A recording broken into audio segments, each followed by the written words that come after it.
Good evening and welcome to this live audience recording of Three Food Memories with Melbourne's very own Karen Martini, here in Melbourne's showroom of Poliform Australia.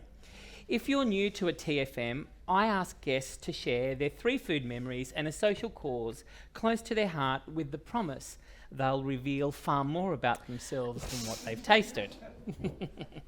As with all our live audience shows, tonight is being recorded, and during these live records, we serve you the memory right to your seat. This evening, Karen's food memories speak to the true essence of Melbourne's iconic food scene, from fancy pants dining right through to sustainable ingredients cooked with inventive intention. All this underpinned by the city's connection to and love affair with multicultural community and family. So I ask you, is it any wonder with people like this pretty lady on the proverbial pans that Melbourne is perched up there with some of the world's best cities for foodies? You ready for your living obituary? Here we go, people. Hope you're not in a rush. Karen Martini, as we'll discover tonight, is as all the deliciousness you get in the tipple, dry, dirty, and stirrable. And like the Martini, she is a class act for almost 5 decades. Oh, now. For almost, hey, this is... And now she's on the rocks. No. For almost 5 decades, Karen has dedicated her life to the precious place where people and produce come together, the kitchen. Karen's experience as a chef in the restaurants and as a writer and television presenter cement her as a leading voice of Australia's gastronomy to the world stage. To me, however, she's the gorgeous, responsible big sister / favourite cousin with a sly and sneaky sense of mischief and fun. In another life, she could have been Nicole's BMX Bandits character or Kylie's character in the Henderson Kids. But tonight, she joins us here at Poliform Showroom. Please welcome Karen Louise Martini to Three Food Memories.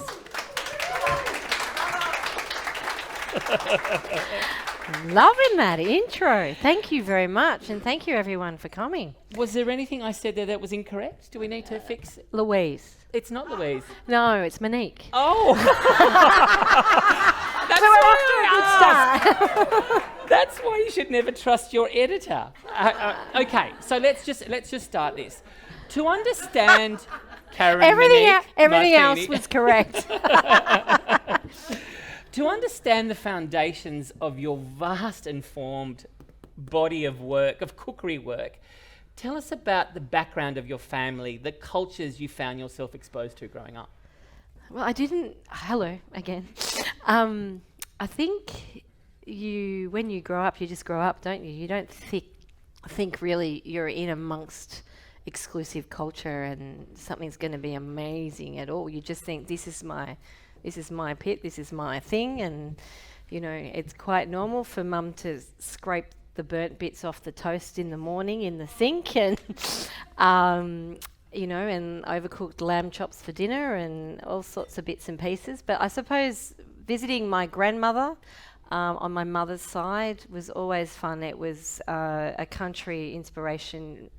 I was actually born in Benalla and my grandmother lived in Benalla, and whenever I visited, we had all of those amazing classic things like lemon butter and great custard tarts and slow roasted lamb roasts and lots of jams and chutneys and all those sorts of things that you would expect. I discovered avocado on toast back then on brown bread with lots of lemons from the tree or oranges or whatever it may have been, because she obviously grew a lot.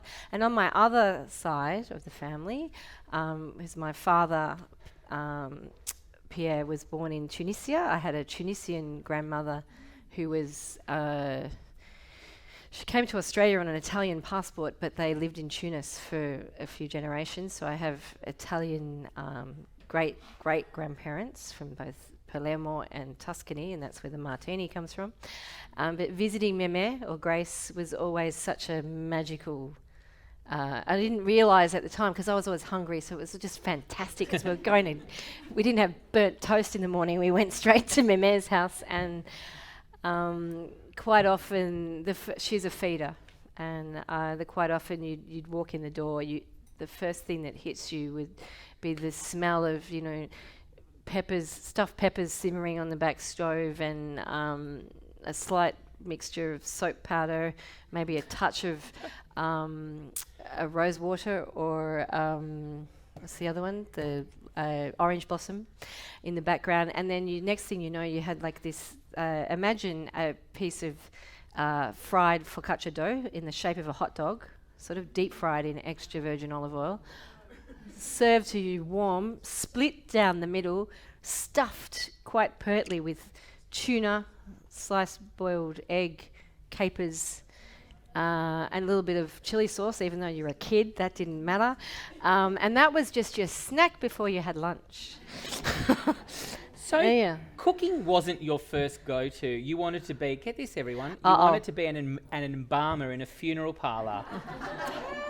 Hey, I'm still dealing with dead things. And when that fell through, you found yourself in one of Melbourne's premier kitchen. How does one go from being a talcum-powdered makeup, dead Kennedys worshipping goth, to finding yourself... You are digging deep. To find yourself in Mietta's kitchen peeling garlic and onions? It's quite a contrast, isn't it? Yes. Yeah, I was living the goth life in Greensborough as much as you can. Like, seriously. I still begrudge my parents for not letting me have a pet rat so that I could travel on the train and go to the nightclubs underage as a goth. Anyway, luckily I didn't become or get work experience in a funeral parlour. My private girls' school, Catholic girls' school at the time, said no, that is not going to happen. We have a connection with Mietta's and Mietta O'Donnell in Alfred Place in the city. Would you like to go and do work experience, because cooking was your second choice? I think I was just testing everybody at that time, and I was quite determined. I thought, well, that could be thrilling as well, to break out of the norm. I was I studied. I was very good at school, but I just liked the creative edge, I think, and that opportunity to go and do work experience. If you can imagine, it's a brigaded kitchen with, back then in the late 80s, it was 15 chefs. Jacques Raymond was running the kitchen. All the waiters were dressed very formally in bow ties or penguin suits, and it was a very strict, formal kitchen. And I rock up in the back door going, I'm here for work experience. Mietta said I could. In my, Cherry Lane outfit. Bright green, that cotton stuff, white t-shirt, ripped jeans, and some paint and leather shoes. And he's like, corner, garlic, But what I got to see was the majestic coordination and symphony of food, and how the team worked, because that was early in the morning, and how the team worked so hard, and how they got to the point of service, and how serious it was. And it could be a real career. So I was hooked at that point, yeah. But Mietta refused you an apprenticeship. Yes, and then I went to Mietta after my 2 weeks of garlic peeling and sticky fingers and lots of cuts, and being chased by the kitchen hand and harassed by an apprentice chef, and all sorts of stuff went on back then. But that didn't stop me, and I asked her for an apprenticeship. She said, go back to school, little girl, type thing. You're in year 10. It's too early to leave. You've got potential, but we're not going to hire you, essentially, yeah. But that didn't deter, well, clearly. It didn't deter me at the time. I was quite stubborn and very focused. My parents used the word stubborn, I used the word focus. And obsessed. Sounds better. Obsessed. And I quite practically went off and found looked through the classifieds, finding a job. There was no Seek or anything. And I ended up I got an apprenticeship at the Austin Hospital. That's a very big difference between, let me tell you, and I thought, how bad could this be? No, I don't have a CV. I don't need one anymore. It was originally, yes. But, there's quite an art to reading a patient card and working out whether they want mash or peas on the conveyor belt. and peeling 100 eggs a day and all that sort of thing. And I have this I detested dill for most of my life because we had, not now, I love dill, but because it was delivered in a pallet sitting in the cool rooms there at the Austin Hospital back, nod to my parents, they would drop me off for work at 5 a.m. And I'd work till 3, and then my mum promptly re-enrolled me in year 11 and thought I'd go back to school, but I never did. Yeah. Do you think that the way school was taught back, well, not back then, but when it is school now. The way it was, do you think that sort of limited your growth? You think like, I can't learn in this capacity, I need out, and the kitchen gave you the world? Look, I cannot tell you what it was. I think I can't say it was from watching TV back then because it was Bernard King and Ian Hewitson. And there was not the gourmet. The gourmet chef was, not necessarily nodded to. I think it was the fact that I was at a beautiful school, Vaucluse College in Richmond, and I was very practical and creative, and the arts wasn't doing it for me. And I fell in love with flavour. So that's why I pursued what I did. And I think when I got in, promptly when I started my apprenticeship at the Austin Hospital, I was making tea and coffee for the executive chefs. Wasn't anywhere near food, and I got to make the occasional tomato rose and Van Dyke lemon. Like, it was so far from cookery. But I was like, okay, I'll do my time. I went to William Angliss and I'll get myself into a hatted restaurant. I wanted to work hard. I wasn't scared of hard work. I don't think it wasn't that the school wasn't equipped. They were encouraging, actually. And then apparently my careers teacher at the time, he was scolded for encouraging me to go for it. He's come back to me and said, I have to tell you, I'm so proud of what you've done now, like 10 years ago.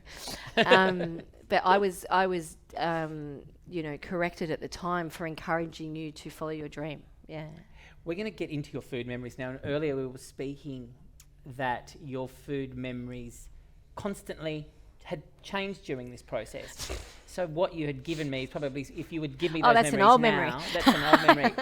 But tell us a little bit about why you've chosen these 3 specific ones. Don't tell us about them, but tell us specifically why you've chosen this collection of memory. This collection of memories you're having today, my food memories change all the time. And I think I just went to the raw beginnings.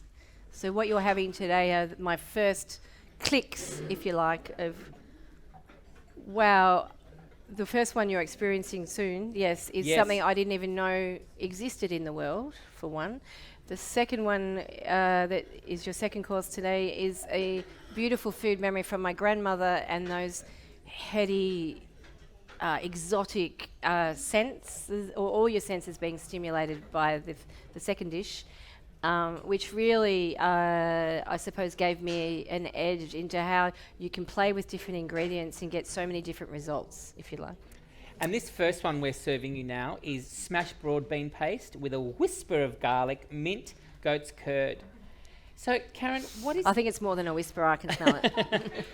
What is this memory connected to? So early years, when I finally did get my apprenticeship into, a position in a 3-hat restaurant,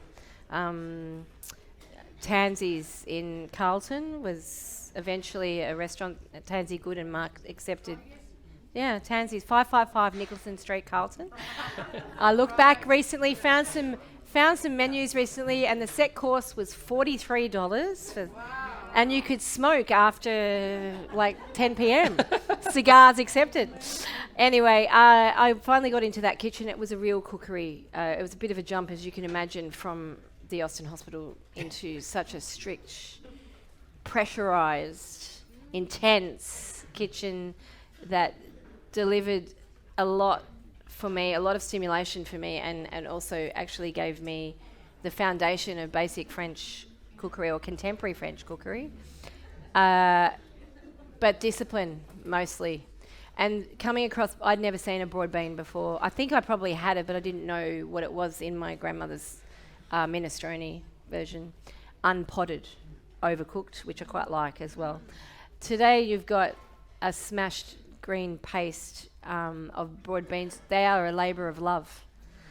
there is no quick, oh yeah, there is these days. You can go and buy a couple of packets that are frozen from the supermarket, but it's not the same flavour.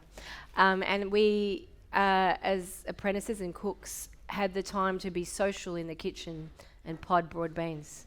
So there'd be, mountains of polystyrene boxes of broad beans and one bowl and about 4 to 6 hands potting one bean at a time, pinging in a stainless steel bowl. But the good thing about this opportunity was we got to chat, and you're not allowed to talk in a kitchen that has such pressurized timings. It just doesn't, chit-chat doesn't exist. So the broad beans represent not only hard work and a labour of love, but that a tiny window of social etiquette and camaraderie, if you like, from the essence of such a pressurized kitchen. It was just a little window in. Yeah. What were some of the other memorable kitchen conversations over activities like shelling broad beans? Are we talking, would you shell buckets of prawns? And what are the things that you spoke about when you were allowed to speak? Oh, well. What did you get bollocked for today? How many hair did you gut today? And we were, plucking guinea fowl and stripping eels, and that sort of experience doesn't exist necessarily in kitchens today because we've all progressed and you can buy product that's been processed to a certain point. Any disadvantages in that? Well, a lot of people don't know how to do that. Yeah. I mean, not a lot of people want to know how to do it, but I think from a cooking point of view, and also not from a cooking point of view, but from technique. Even the technique of filleting a fish these days is disappearing within the industry because everything comes in filleted, and they wouldn't know the first thing to do, and let alone get the fish off a skin. That all plays into how you take part in the industry and why you cook in the first place. I come from a very pure, focused, product-driven space, and I try and spread that and try and give that pass that intel on to as many chefs as I can, but sometimes it doesn't always. They are potting beans at St George at the moment, so that happens. And I think potting is such a basic thing, but it's such a beautiful thing. And the water needs to be roll boiling, and it needs to be heavily salted like the Mediterranean. And then they need to be flashed into ice water, and then you push out all the. And that's what's happened today and what you've just ate. And you ate. One doused in bagna calda, which is a hot bath of anchovy and butter and garlic, and the other was some shaved prosciutto on top. Yeah. The life of a career chef cook is a labour, like the broad bean, is a labour of love. What keeps you in this space? Why? Well, that's my question to you. Why? Well, to me now, it's not just, it is obviously every day I'm thinking about what are we having for dinner? Or I could be eating breakfast or not eating breakfast so much these days, but, and going, what is for dinner? Like it's the next meal, it's the next path to flavour, and I try and share that as much as possible. But I am very much in love with the act of hospitality. So now it's a broader thing for me. It's not just about the food on the plate and the chefs, it's about the restaurant and the space and welcoming people. It's like basic hospitality is like welcoming someone into your home. You take the jacket, say hello, ask if they're thirsty, what do you want to eat? It's a process of warmth and humility and conviviality all at the same time, and hopefully in an environment that's relaxed and comfortable, but you're in good hands the whole time. And then you get to eat nice food as well, or inspired food or seasonal food, constantly chasing the next path, I suppose, and the next experience for anyone that's going to cross my path. That's what keeps me coming back, I think. Yeah. So at the moment, did I answer that question? I think you gave me more than what I needed. But I loved it. I think we'll keep it all in.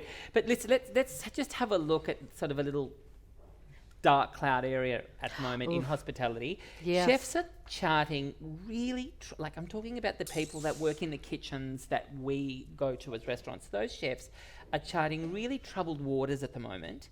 How important is camaraderie right now in their well-being and just survival? Are they charting difficult waters because they don't know if the restaurant's going to be open the next day? Yeah, Or like it just or the pressure that is put on them because hospitality is really tough at the moment. Extremely important. It is very difficult to make the cream that used to be there. Bring back the 80s and 90s, I say, and that hedonistic approach to dining out and long lunches and all the rest of it, and maybe be able to claim it all on tax. But I think it's a different landscape, and really it's a hard industry. If you're not in it from a love of cooking point of view and love the industry and the restaurant you're working in, or you end up in a kitchen, I suppose, that doesn't carry as much affection for what you're doing, and it's really hard to be breathing and living that every day. So yeah, your mental health needs to be looked after and sort of nurtured a little bit, but you won't generally find that instantly happening, I suppose. It's not an easy path. I don't know. There are other jobs that you can take where you will be guided and, nurtured differently than in hospitality. I think you need to be in it if you really love it, and you get bitten by the bug early or later in life. But then on the flip side of that, there are so many opportunities in our digital world these days to express your love and make money out of the industry. So it's a different landscape, and it's still challenging, but it's still really interesting and creative. And I think that anyone in it with a creative spirit will survive and thrive. All right, let's before we get on to your next food memory, I just want to have a little quick spitball fun fact on how much we know Karen. Monique. So first of all, you are savoury over sweet. Yeah. Correct? But not always. Right. But tell me about the chocolate... As in back in the day, maybe Right. I was more sweet tooth. But Yeah, but tell me about the chocolate chip cookies in your home. They're never there. No, they're not. You don't make them I anymore. know. There is there's a constant joke. We live with Karen, one of the most amazing chefs in Melbourne, blah, blah, blah, but she never bakes a freaking cookie. Or she doesn't do something simple. It's always a labour of love or a path to end up presenting something as simple as a chocolate cookie. Now, you loved cooking for your kids' bake sales. Bake sales. Oh. What in particular did you love cooking for that?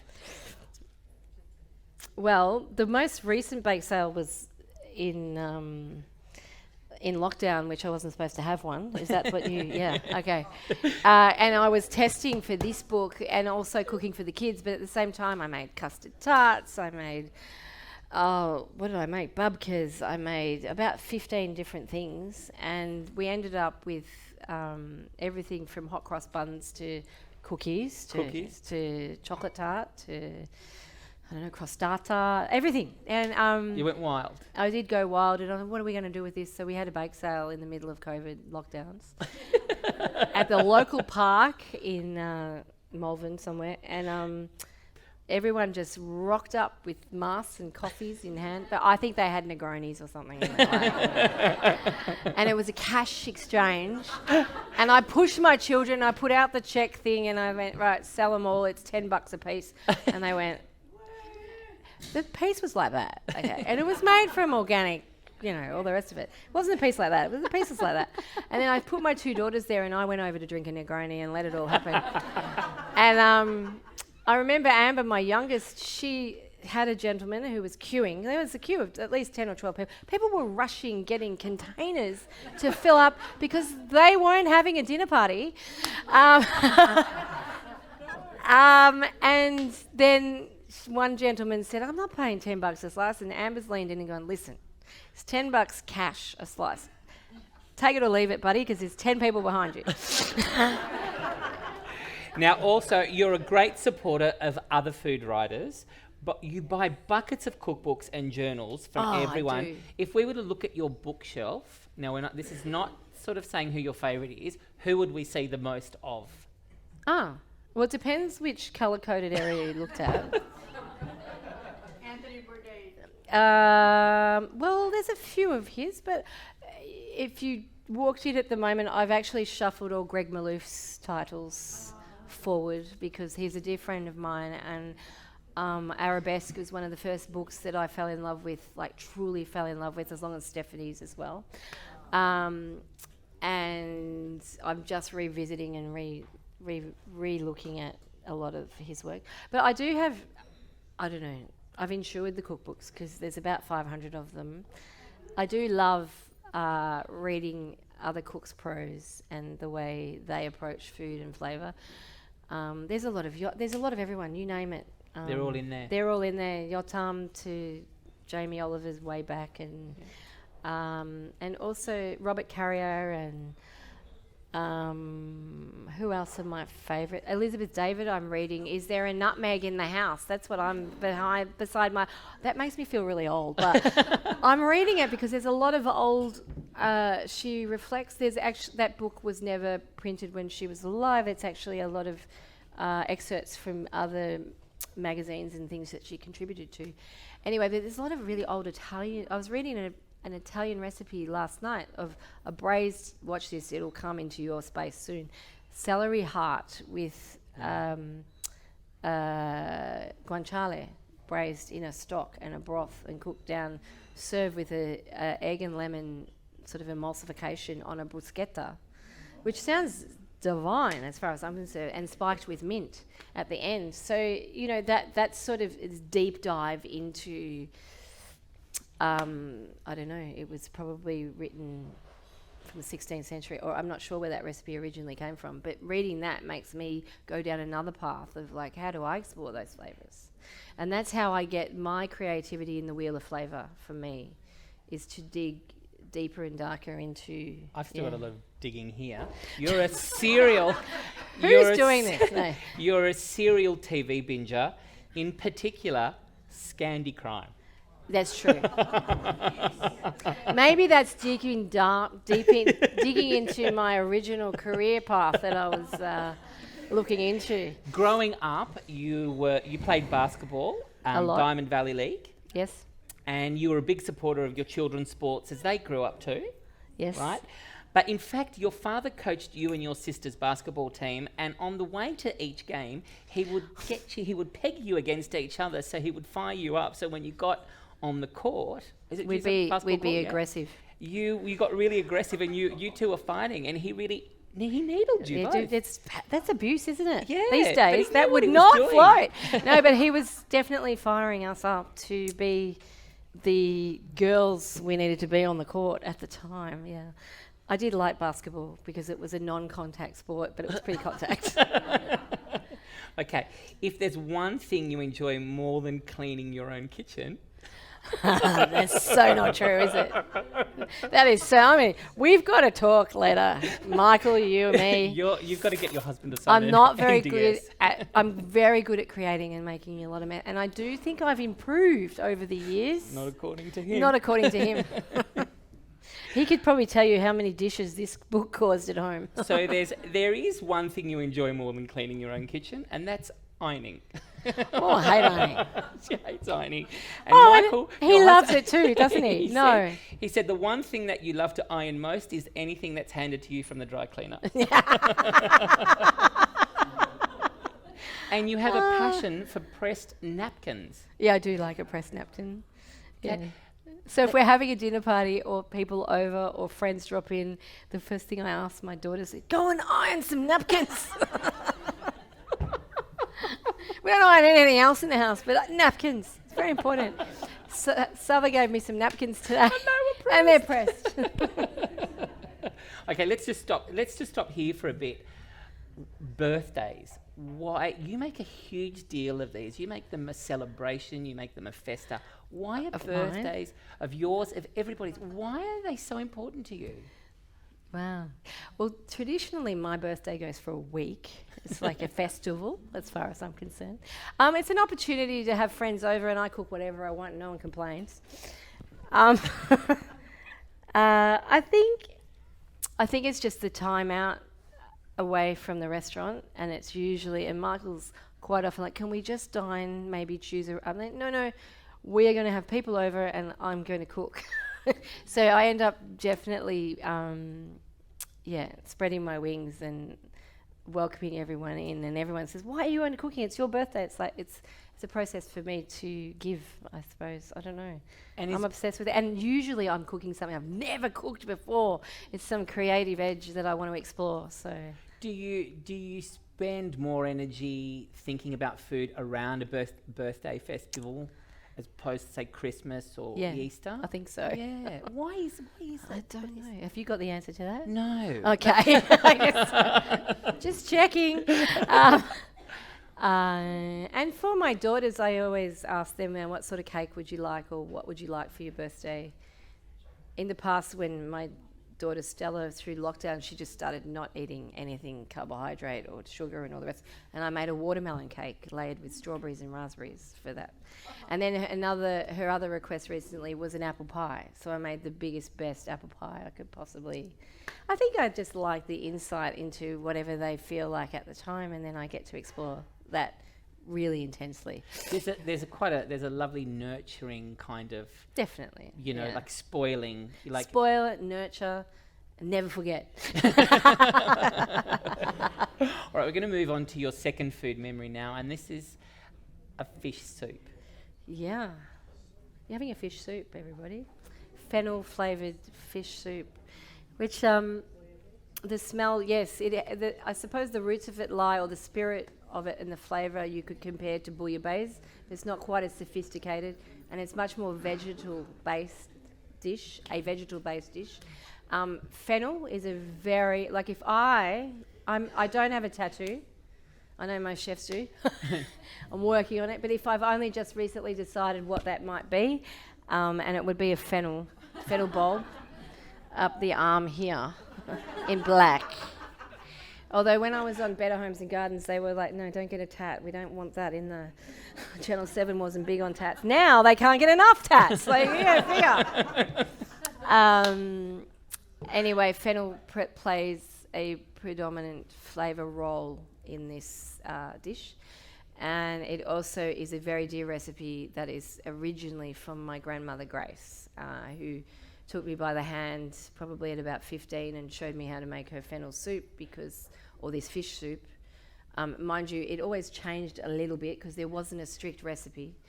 And I suppose I was nurtured into this flavour, and I love it still to this day. So I really wanted to share that with you. Yeah, you have this... Why does your thing stick out and sit better than mine? Is that better?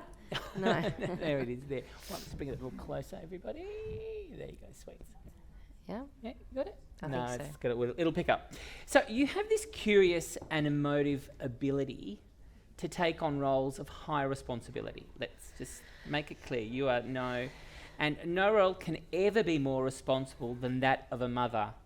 And you do that role so well, not only with your loved ones, but with us, the general public.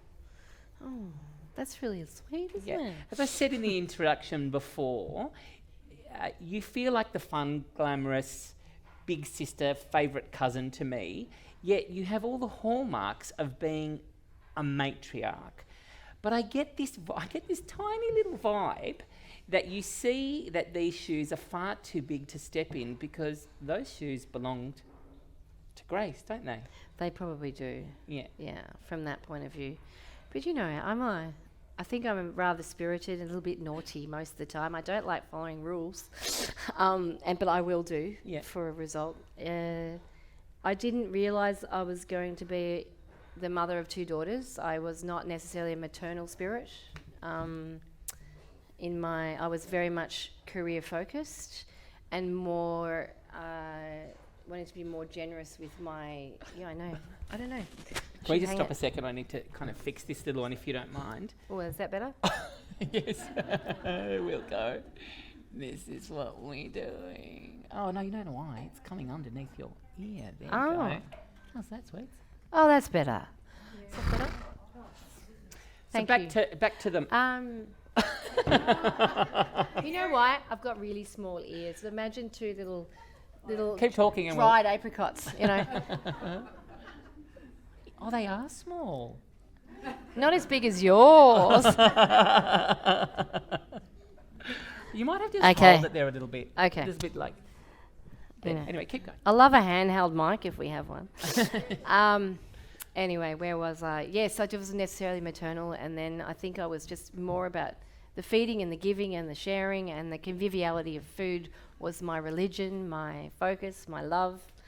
And then I met Michael Sapunsis, who's still my partner to this day. No, we've been together for a very long time, but I met in the late 20s, and When I you're was in your late 20s. yeah, I was in my late 20s. Not in the late 20s. No. Actually, no, I was married to someone else at the time. And then we fell in love and worked, and then realised 10 years later that we might have children. So that, But to have children as a chef and a restaurateur in hospitality, you have to take time out as the woman, which was hard. So that put a real sort of, not hard, but I never really was excited about that actual decision. I think I was really pushing the career. I was doing icebergs in Sydney. I launched with Morris Tazzini, and I did 2 years. Best new restaurant, 2 hats. It was thrilling at the time. And started doing TV as well. And then I had to slow right down. We opened up Mr. Wolf in St Kilda, and then bang, I was pregnant. I was like, ooh, well, we did aim to do that.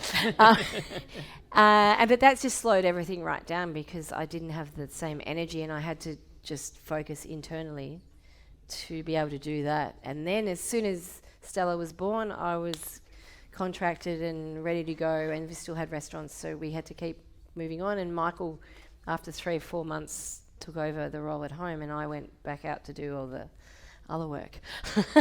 But it was a hard time for me dividing that time up, because then I became maternal. When you have your own child, it's a beautiful, I suppose, magnificent moment that you just want to savour as much as you can. Anyway, she's doing year 12 now, and Amber's in year 10. So here we are today. So this fish soup that's on its way is in memory of Grace. And Speak more about Grace and who she was in your life. Grace, or mémère, she was abrupt and intense, but loving at the same time. There was this come here, go away sort of effect with her.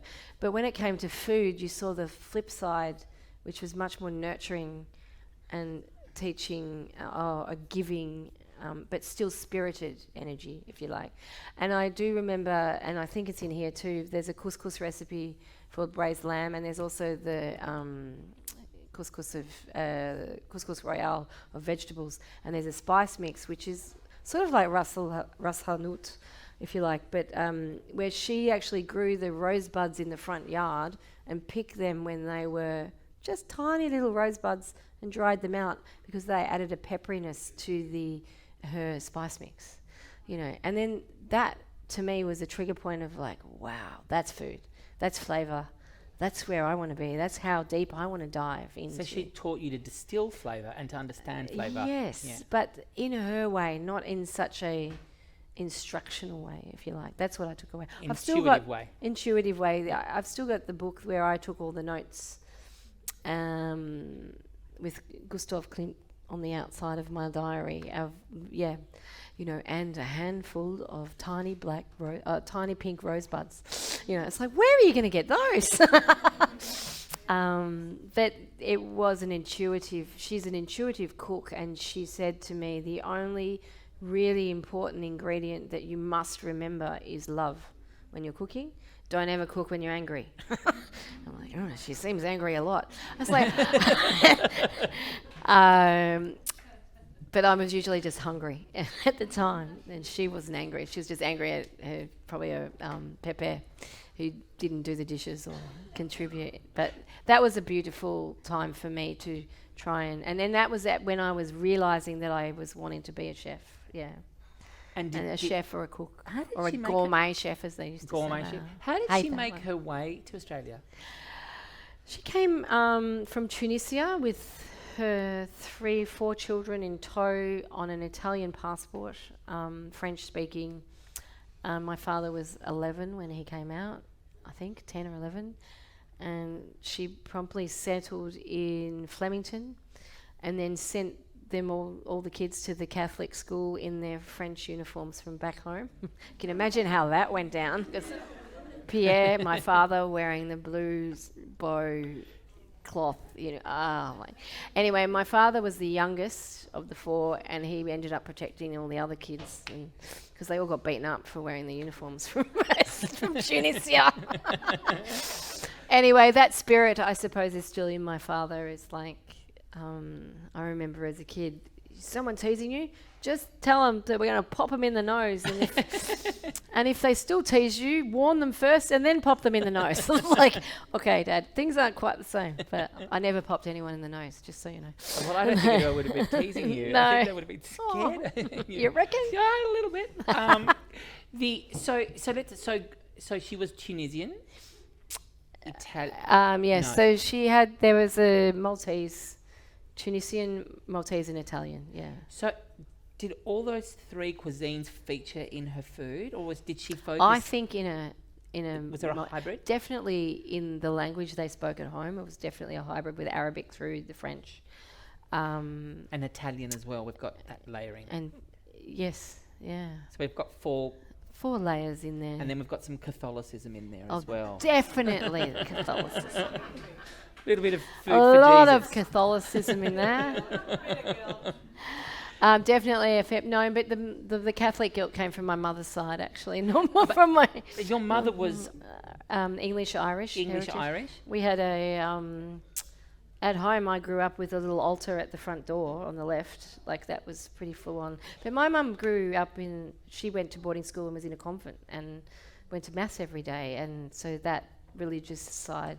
So for me, the religious side of things, I did go to church every Sunday, and I just recall the roast going in at 8:30 in the morning.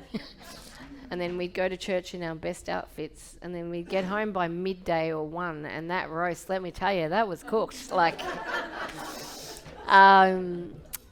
so it was overdone lamb, and yeah, it was just but it was still a food focus. So after you went to mass and you wore your best, you stayed in your best, and you had, a meal together around. So both sides of the family really appreciated the conviviality and bringing family together and experiencing those times, and celebrating whatever was being celebrated at the time, or getting to know whatever else is going on in your life at the time, which was good. And it was around food. Yeah. So in your body of work and these bits and pieces, we see Arabic food, we see Middle Eastern food, we see Italian food, we see French food. What do we see from the Irish Catholic side? Oh, there's a fantastic custard tart in there. There's great jam recipes. Yeah. There's an barley lamb stew, Yeah. braise, cauliflower in white sauce, with a bit of a twist. I think it is in there, but it does. I think that my heart does lie in the Mediterranean. Right. And so that ignites and you. my palate lies in the Mediterranean, but not just strictly Italian. I think that I love to play. More recently, trips to Spain have actually influenced the way I look and feel and breathe the spirit of food and flavour. I think it's what's best about the industry and that I'm in, and also the fact that I write and inspire, is that there's always something else to learn. There's something around the corner, and nothing ever is finished, if you like. I will cook and experience or refocus a dish many times for many different things. But you know what? At the end of the day, there could still be another version. And that's what I love the best about cookery and food, and passing that on to anyone that I can possibly... Anyone that lends me an ear, I'll definitely weigh in on, what they might be having for dinner or what they think about. Tell me, how do you get a really fiery... That smells amazing, guys. Yeah, I know, it's delicious. Let's See, give them a that's minute. the scent of mémère, Grace's house. And then if you walk in and you still...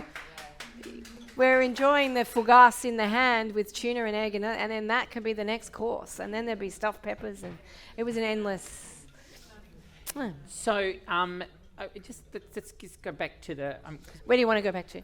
A lot. I just don't know where to because there is so much. There's this kind of Pinterest board of Karen Martini, and I don't know what to grab first. But the bits that I want to grab, how do you, as in you, Karen Martini, this energy ball, this spitfire, this, emotive Italian-esque woman. How did you sort of find yourself in the strict, sort of structured French cookery?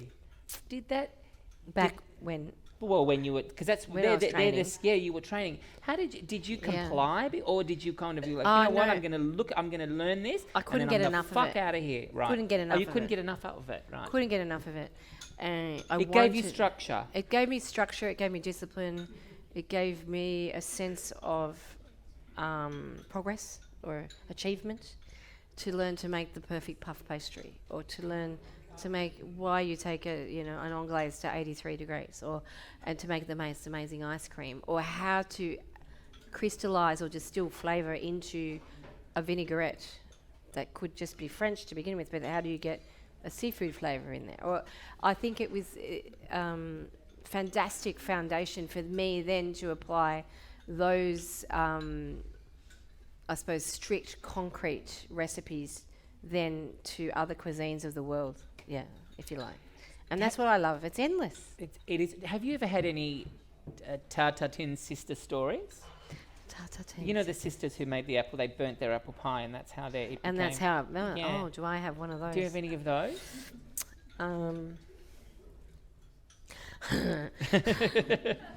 But mine wasn't such a success.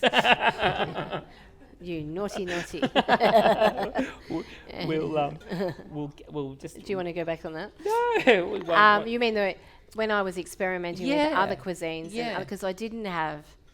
I adored Neil Perry and what he was cooking in the late 90s. Like his Asian prowess was just no end. Like incredible flavors that he wove with French techniques, but. His inspiration, he somehow weaved. I don't like to use the word fusion, but somehow he did that very professionally. Anyway, my attempt at my first master stock, which is a beautiful distilled stock that you would then add a lot of flavour to and then poach poultry in traditionally in a Chinese sense, if you like. And my first attempt at that was one of my first ever. I invited Michael, my current husband and partner now, over for dinner at my apartment in St Kilda, and I decided, because we were doing the Melbourne Wine Room, it's very Italian and robust and fierce, amazing Mediterranean flavours. And I thought, well, I'm just going to cook a master stock, and we're going to have white cooked chicken with spring onion and ginger, and how hard could this be? Followed some recipes. I set the table in a very unusual way. No folded iron napkins. No. Chopsticks, small bowls. We sat down to eat. I dimmed the lights, lit the candles, put some really cool tunes on, and presented dinner.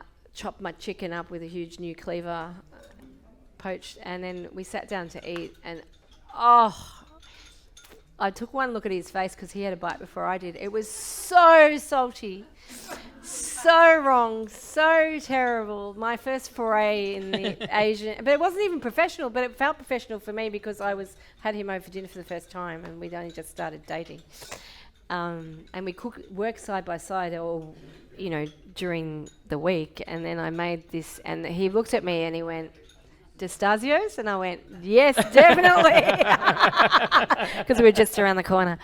And we just left the It was like there was an earthquake and we ran out the door. It was inedible. So that is my disaster. So it wasn't a... No, it wasn't a good one. No. But Neil, let's just talk about Neil for a second, because he tells these great stories of his father taking him to restaurants like... Barbecue King in the 60s. Yeah. And this is where he learnt. This is where he learnt sort of the nuances of Asia, in particular Chinese cooking, and then regional, thanks to his dad. He learned from eating. From eating. His father would take him. Yeah. Did your parents take you anywhere? Any did they go? No? I was lucky enough to go to Oriental Jade in Greensborough. I don't think that was as inspiring. No. Or where else did we go? Barbarino's Ribs, or no, we went. Well, I didn't have the inspiring visit, so unless you've got one there, I don't. The local Chinese. Where else did we go? Nowhere really. We didn't really eat out. Oh, maybe Lygon Street. Actually, that was our big Papagino's pizza. Yeah, Capricciosa was my favourite. So what are some of the restaurants? And then we had Everest ice cream folded with the paper. Yeah. I was obsessed with the paper sticking to the ice cream and What were some of the restaurants that have informed your hospitality language, the way you treat people when they come to your restaurant?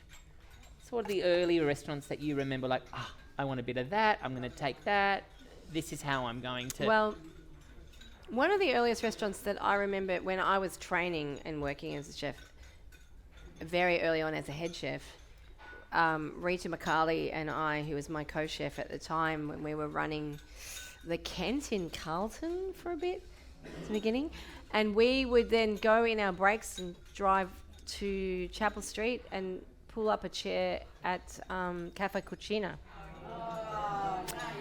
And then we'd be like long-haired, put our lipstick on, we're chefs, yeah? And sit there and be fluffed over for a couple of hours by all the waiters there, and then order 2 quick courses, a sneaky glass of wine, and then go back to work. But what we liked was how consistent and vivacious and the energy around the spirit of what happened in that dimly lit space with pressed napkins. It was a turn on. I think it was the rush of what hospitality could be. And you almost, if you went like that, you could be somewhere else in the world, Italy. And the waiters back then were Italian. You're up, which actually is going to take us to your third memory. I'm going to start this a little bit earlier. Okay. Your third memory is with Rita. Yeah. Yeah, isn't it? It's the cheesecake flavoured biscuit turnovers. So they'll eventually come. Just keep enjoying your soup. They'll get there. So mastering... There's no proper Italian word for that, is there? I don't know. I didn't get one. I don't know. The cheesecake flavoured biscuit turnovers, mastering and unmoulding. I'm going to start you there. I should have got you to read. Mastering and moulding, yeah. The crostata pie, I'm sorry. That's okay. Yeah. I think because Rita and I trained at Tansi's together, and we had... Did you love the sound? I love the sound.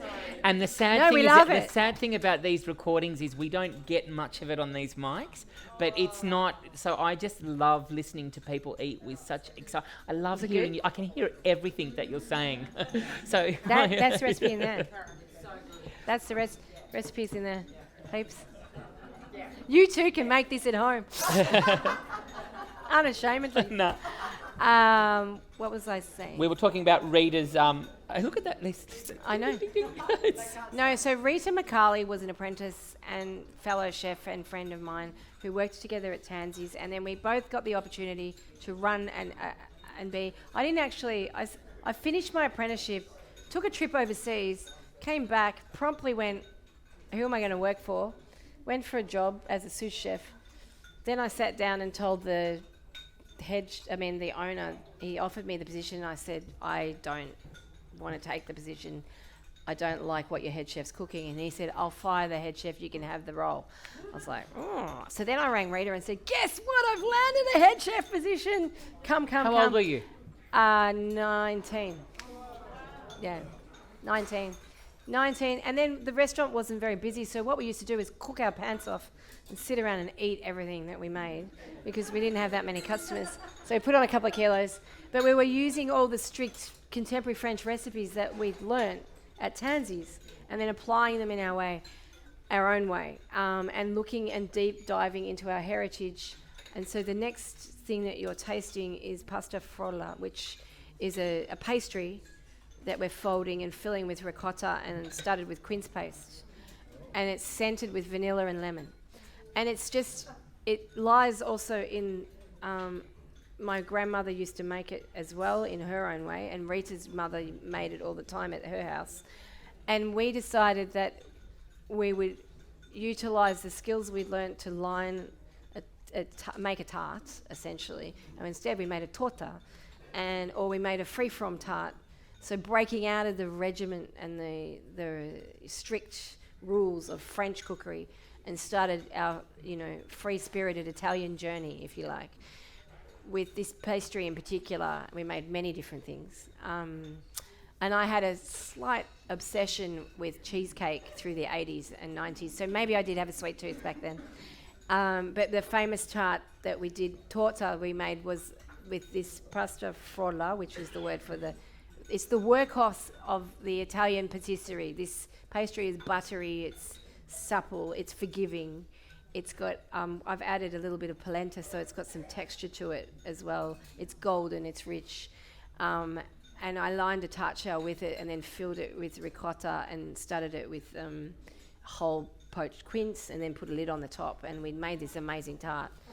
Or we made a crostata with jam we made, and just simply served it with cream. I mean, it was heavenly.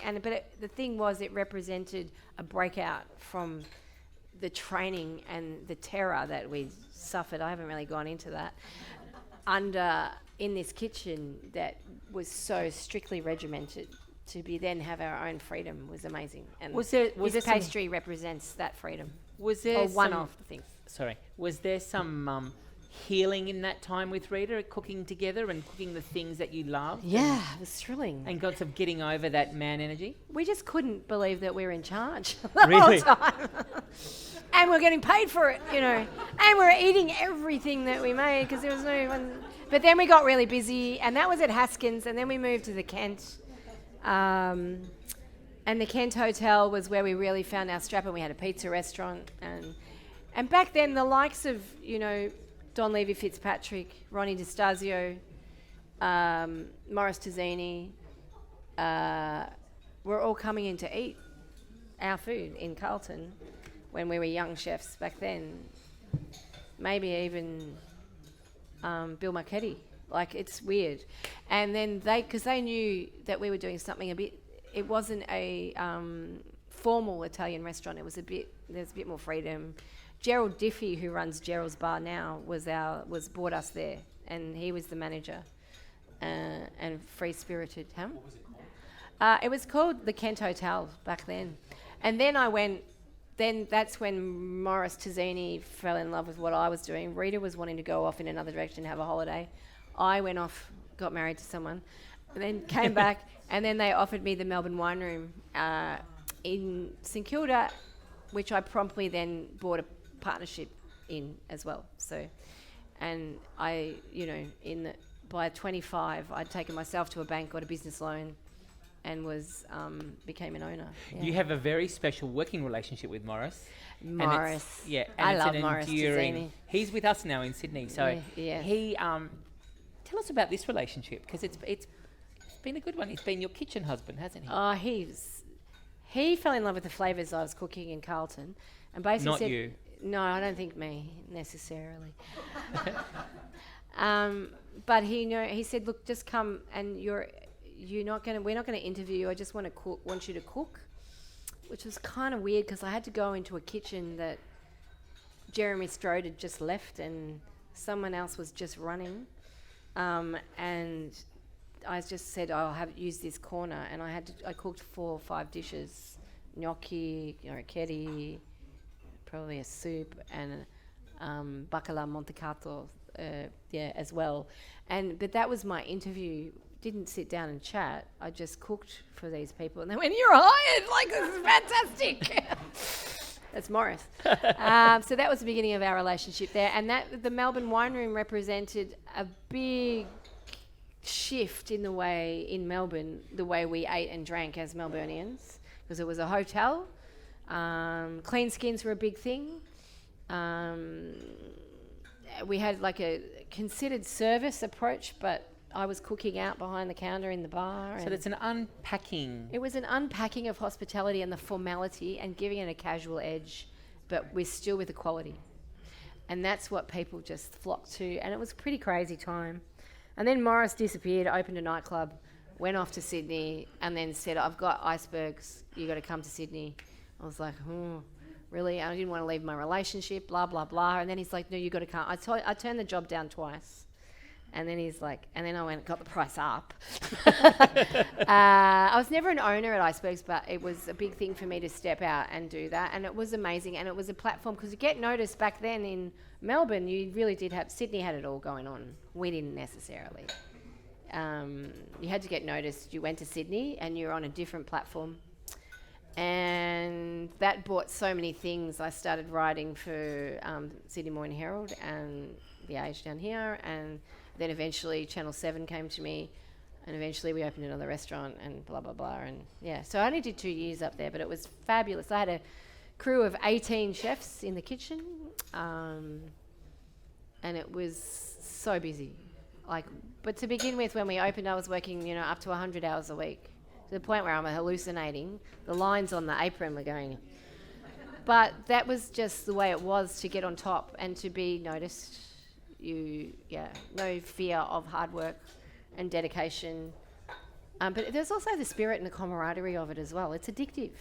You do love hospitality team sport. For that reason. It's a team sport, and Morris's energy was never dissipated and never disappeared. It was full on. Yeah. And I think Sydney weren't ready for it. No, we weren't. He had a particular way of... An edge. An edge. Oh, we're going to be and treated... wrapping things up. He physically has this, the way he wraps up hospitality.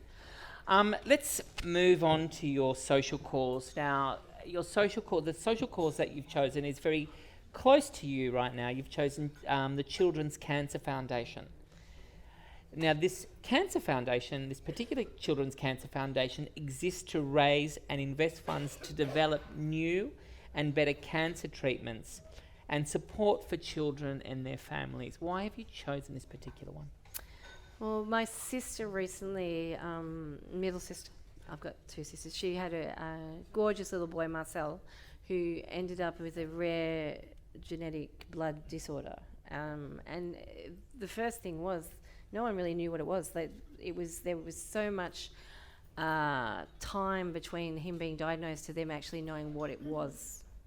And apparently there was only, less than 20 people in the whole world with this disorder, this blood disorder, because of the genetics of my sister and her new husband together. And the time I watched them sweating over just the delay of really knowing what's wrong and what the path was to some sort of cure, or not necessarily cure, but a path forward and treatment, was very frustrating. And I think that there needs to be, I would love to be able to contribute and focus on a charity like this that is pushing the boundaries and trying to bring more awareness to things that are not quite as obvious. Yeah, it's a renegade. It is. Yeah, and it's we can't have enough of that, I think, especially when it comes to cancer and when it comes to children, because they're just little individuals that really don't know what's going on. And God, he's a brave one. And he's had his spleen removed and he's much better now, but they're still channeling and working out his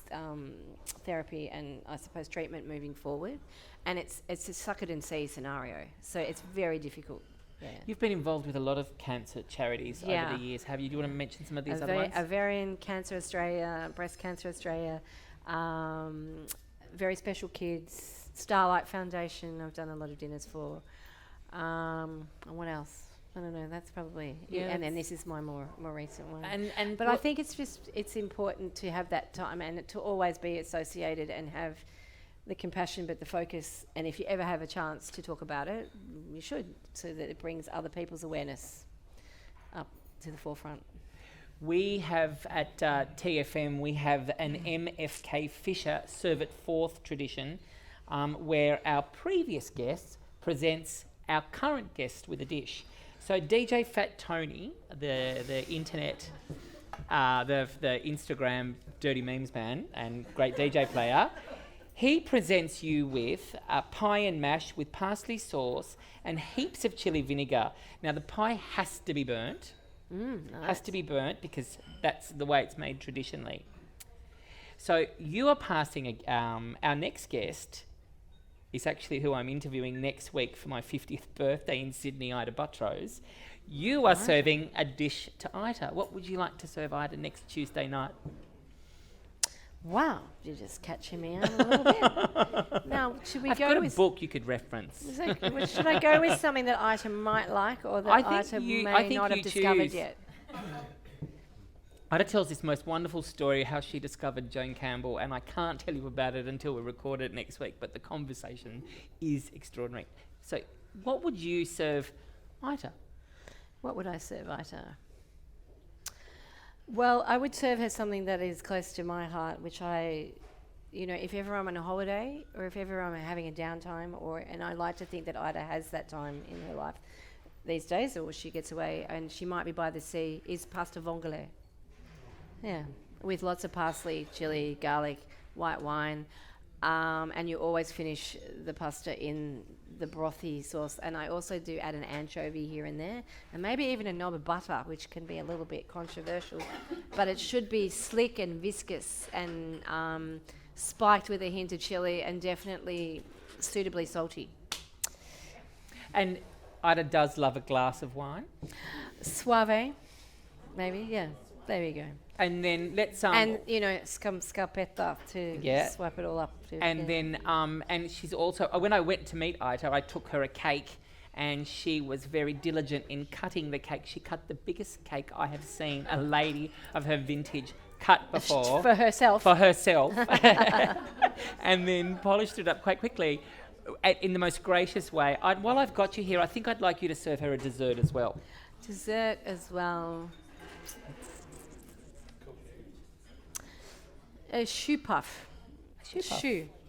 With one of my newest, I call it cloud cream inside, but it's a mixture of whipped cream like chantilly, but richer and thicker. So it's enriched with a little bit like 42% cream and half creme patissiere mixed together. So it's very rich and luscious. Sounds like she would definitely polish Smash a generous side. And then you could actually put the pasta frolla on top of your choux paste and bake it, so you end up with a crisp sort of crust on your choux. She's not going to want to leave the interview next week. No, and maybe even a little bit of hot chocolate sauce underneath just for that classic. Or rain some almond or pistachio praline over the top as well. Yeah, there we go. Just to finish, I have some best wishes from Stephanie Alexander, who can't be with us this evening because she's elbows deep in the last stages of editing the 30th year edition of her Cook's Companion. Wow. Your books are standing the test of time like Stephanie's. Which of your books do you reckon we'll see a 30-year edition of, or has that book not been written yet? No, that'd be that one. Let's cook. And we're already planning for how we can, I probably won't wait 30 years because there'll be more to say really soon. So there might be a couple of chapters added in a couple of years' time, but definitely Cook, Karen Martini, will be around for a very long time. You've done and good. I've written 9 books. Might be 10 out there. Sometimes there's a collection. But this recent book of mine took 5 years to write. And it's probably 30 years of my career, but also it's the one I use as a reference myself. Like, it's the best version of so many recipes. There's at least 1,000 recipes in there. Don't be overwhelmed by that. There's about 350, 400 photos as well. But there were so many recipes that I actually submitted that they said, you need to take out about 30, 40, 50 of them because we can't fit them in. And I said, no, we're going to put them in the gutter and in the column. So every bit of real estate in this book is filled, if you like, and it is something I'm very proud of. And I know that it could and will play a very special role in your house if you choose to buy. But it is the path to flavour, and that's what's closest to my heart. She done good tonight, didn't she, ladies and gentlemen? Ladies and gentlemen, Karen Martini.